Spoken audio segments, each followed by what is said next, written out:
Kabul airport पर हमले के 23 दिन बाद एक बड़ा खुलासा हुआ है। एक मैगजीन में दावा किया गया है कि जिस आतंकी ने काबुल एयरपोर्ट पर आत्मघाती हमला किया था उसे कभी दिल्ली पुलिस ने भी गिरफ्तार किया था।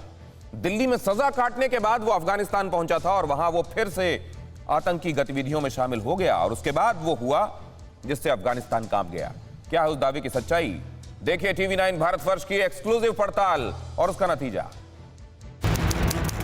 26 अगस्त 2021 काबुल एयरपोर्ट, अफगानिस्तान। सूरज जब ढल रहा था तभी अचानक धमाके हुए और खून से लथपथ शवों का ढेर लग गया। हमलों के बाद चारों तरफ बेजान जिस्म पड़े हुए थे। काबुल एयरपोर्ट के बाहर जख्म से कराहते लोग दौड़ भाग रहे थे। नाले का पानी लाल हो चुका था। अस्पतालों में भीड़ थी।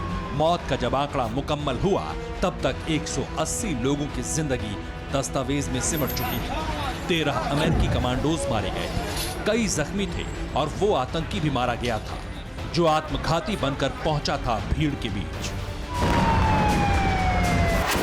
काबुल में कत्लेआम के 23 दिन बाद सनसनीखेज खुलासा हुआ है। काबुल के आत्मघाती हमलावर के दिल्ली कनेक्शन का दावा किया गया है।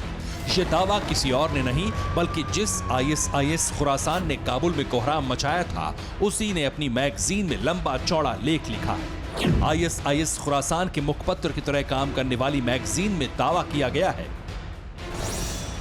आत्मघाती हमलावर का नाम अब्दुल रहमान अल लोगरी था।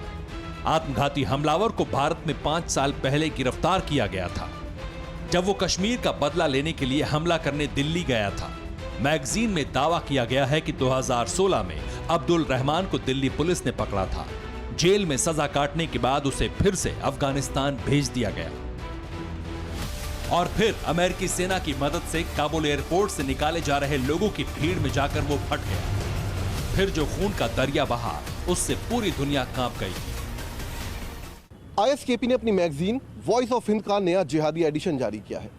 इस जिहादी एडिशन में दावा किया गया है कि 5 साल पहले ISKP का लड़ाका अब्दुल रहमान अल लोगरी हिंदुस्तान आया था। मंसूबा था एक बड़े धमाके को अंजाम देना, लेकिन उससे पहले ही जांच एजेंसियों के हत्थे चढ़ गया, जिसके बाद उसे तिहाड़ जेल भेज दिया गया। 5 साल पहले उसे भारत से वापस अफगानिस्तान डिपोर्ट किया गया था। इस मैगजीन में दावा किया गया है कि ये वही लड़ाका है जिसने हाल ही में काबुल एयरपोर्ट पर इतना जोरदार धमाका किया जिसमें 13 अमेरिकी सैनिकों समेत तकरीबन 250 लोगों की जान चली गई। द वॉइस ऑफ हिंद नाम की पत्रिका के इस दावे से आगे का सवाल उठता है कि क्या 2016 में दिल्ली बाल बाल बच गई थी? क्या सुसाइड बॉम्बर अब्दुल रहमान काबुल जैसा धमाका 5 साल पहले दिल्ली में करने वाला था? कथित तौर पर कश्मीर का बदला लेने के लिए दिल्ली पहुंचे ISIS खुरासान के सुसाइड बॉम्बर अब्दुल रहमान के टारगेट पर क्या क्या था? क्या दिल्ली पुलिस उसके मंसूबे भांप नहीं पाई थी? ये सवाल डराने वाला भी है और परेशान करने वाला भी, क्योंकि आतंकी का इरादा साफ था। जो 2021 में फटा वो 2016 में भी खुद को उड़ा सकता था। आतंकी अब्दुल रहमान को मानव बम में तब्दील करने के बाद ही हिंदुस्तान भेजा गया था। सवाल यह भी है कि जब वो दिल्ली में था या कहिए कि हिंदुस्तान में था तो किस किस से मिला? हिंदुस्तान में उसका साथी कौन था? किसने उसे मदद की? इन तमाम सवालों के बीच TV9 भारतवर्ष के क्राइम रिपोर्टर जितेंद्र शर्मा ने इसकी पड़ताल शुरू की। पड़ताल इसलिए कि मैगजीन में जो दावे किए गए हैं उनकी हकीकत क्या है। पड़ताल में जो बातें सामने आईं वो चौंकाने वाली निकली। दिल्ली पुलिस की स्पेशल सेल ने ISIS खुरासान के मुखपत्र की तरह काम करने वाली मैगजीन के दावे को सिरे से खारिज कर दिया। ISKP के इस दावे को दिल्ली पुलिस की स्पेशल सेल ने सिरे से खारिज कर दिया है।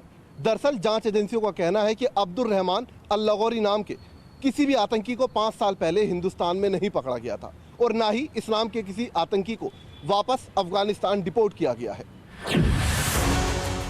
जाहिर है कि द वॉइस ऑफ हिंद नाम की पत्रिका की मंशा भारत में अफवाह फैलाने की है।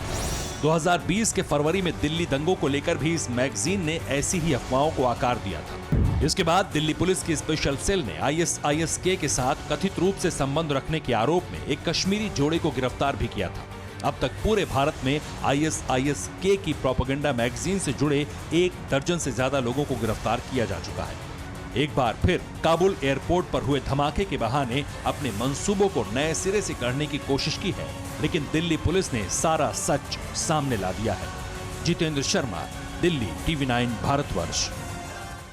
परवाह देश की, सोमवार से शुक्रवार रात 10 बजे TV9 भारतवर्ष पर।